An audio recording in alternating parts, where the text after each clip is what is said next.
Let them forget me. Before the palace walls swallowed her name, she came from a quieter world, where meadows bled into mist and the air smelled faintly of iron and lilies. Her father held a modest title and an immense ambition, the kind of man who smiled at opportunity but rarely at his children. Her mother taught her the art of silence, the kind that opens doors when words cannot. And while other girls practiced embroidery, she studied faces, the hesitation in a glance, the false warmth in a smile. She removed her crown and felt its impression still pressed into her skin. In the mirror, she saw not a bride, but a stranger with a smile too practiced. She whispered to her reflection, "The play begins." The first weeks of queenship blurred into ceremony and calculation. Each day brought another audience, another performance. Laughter rippled across banquet tables. But beneath the glitter, unease simmered. Conversations halted when she entered, then resumed half a beat too late. She began to read the court's silent code. Henry's affection came in bursts, extravagant gifts, sudden tenderness, then long absences filled with unexplained silences. Once she believed she could steady him, now she understood no one truly could. At a feast, a foreign ambassador toasted her beauty. Henry smiled too widely. The hall went quiet. She met the king's gaze and felt something chilling in it, almost pitying. Later, she lingered in the candlelit hall, running her fingers along the table's edge. Power, she thought, always left scars, even on wood. A lady-in-waiting appeared pale and hesitant and whispered, "Be careful of those who smile too much. If you watch and ask." The queen gave a small nod. "I already am." That week, a letter went missing. A servant was dismissed without cause.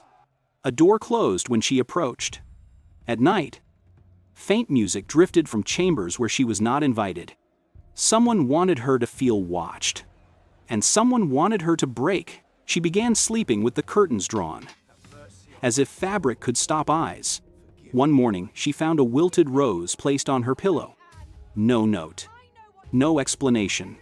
Petals nearly black, stem wet as if freshly cut. She burned it before dawn, but the smell of it stayed. Sweet and rotten at the same time, the palace had turned into a masquerade.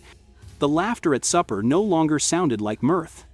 It sounded like people practicing joy while holding their breath. And when Henry's hand brushed hers at the table, she felt no love, only warning. Morning light slid across her floor in thin streaks like knife edges.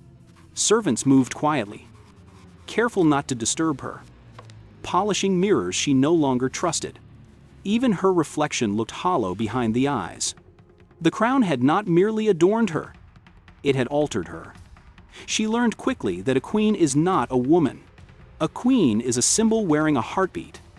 Every word carried consequences. Every silence bred suspicion. Somewhere between duty and devotion, something in her began to fracture. And in that fracture, something colder began to grow. Henry visited when it suited him, leaving behind empty compliments and colder nights. In his absence, she wandered galleries lined with portraits of his past loves. Pale, perfect, haunted. The painters captured beauty, but never dared paint fear. She understood now what art could not show. Devotion can become a cage. So she cultivated control. A carefully chosen ally, a dismissed servant, a smile offered to one person, withheld from another. Kindness became selective. Composure became strategy. People mistook her stillness for serenity, never realizing it was armor. But isolation is poison. She began to distrust laughter in corridors, sympathy that felt rehearsed, tapestries that seemed to hide faces watching from woven shadows. Letters arrived without seals, unsigned. Phrases written in a familiar hand but offering no comfort. They envy you. They wait for your fall. She burned them one by one. Yet the ashes clung to her fingers as if the words refused to die. Her mouth tightened, her gaze sharpened. She learned that survival required patience, calculation, and the willingness to be feared. One night, she stood at the window and whispered into the snow, "Let them watch." And for the first time, she did not feel small inside those walls. She felt dangerous. Power, once tasted, demands to be fed. It crept into her decisions quietly at first. A favor delayed, a punishment sharpened, a petition denied with a smile. Courtiers did not notice immediately, but servants did. Orders that once came gently now arrived like verdicts. Henry's visits grew rarer. When he appeared, she met him with poise so absolute it unsettled him. He had built his reign from desire and domination, but she had learned to master both. When he spoke of loyalty, she spoke of legacy. When he demanded affection, she offered devotion measured like coin. It frightened him, though he would never admit it. One afternoon, a rumor reached her. A lady had spoken the queen's name with disdain during supper. The insult was small, forgettable, but it landed like a spark in dry grass. By the next morning, that woman's privileges were revoked. Her family's petition denied. Her position erased as if she had never existed. The lesson spread faster than gossip. The queen's patience was not infinite. Yet beneath the frost, something softer still lived. Some nights she wandered the gardens alone and remembered what it felt like to belong to herself. But the palace does not reward softness. It punishes it. So she kept sharpening. Then, at sunrise, her name was gone. Orders arrived, sealed in red wax, and delivered before the court awoke. Servants were told to burn her gowns, strike her crest from walls, melt the ring she had touched. Portraits were taken down one by one, their eyes covered first as if even painted gazes could accuse. Within hours, the woman who had ruled beside a king no longer existed in word or relic. New tapestries were hung to conceal pale outlines left behind by her likeness. Musicians changed songs, omitting verses she had favored.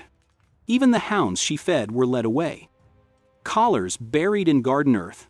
Whispers tried to explain her absence with polite uncertainty. She departed. She was unwell.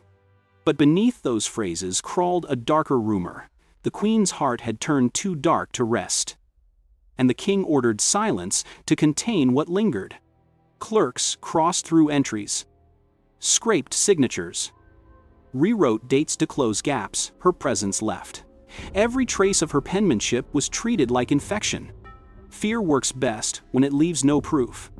Courtiers smiled wider, bows deeper, eager to show they remembered nothing. Only the walls stayed honest. Scratches where jewels once brushed plaster. A faint stain where a goblet had fallen. Harmless to most. But maids avoided that corridor after dusk. One night, a young servant swore she heard humming in the dark. A tune from a feast no one else recalled. And the next morning, Henry walked that corridor alone. He paused before the bare space where her portrait once hung, tracing the outline left by time and smoke. Whatever crossed his face vanished before anyone could see. Then he turned away and ordered the corridor sealed. For years, no one dared speak her name aloud. Stories drifted through kitchens and guardrooms instead, a queen writing after midnight. Not to the king, but to someone else. A visitor cloaked and unannounced on the last night before she vanished. A window left open to storm, a candle still burning as if waiting for a return that never came. Centuries later, fragments surfaced like bones in thawing ground, a half-portrait hidden behind a saint, a torn page misfiled among a boy king's papers, a locket with a single word etched inside, "Remember." Scholars argued, skeptics scoffed, forgeries multiplied. But one fact remained stubborn: the erasure was too precise to be accidental. Who decides what history forgets? And here is the cruel twist: the harder the court tried to remove her, the louder the absence became. A blank space in a lineage chart can scream louder than a monument. A missing name can outlive a crown. So when people ask, was she real? I answer with another question: why did Henry VIII a man who never feared scandal. Fear this one woman enough to turn her into a hole in history, because her story does not end with her death. It begins there,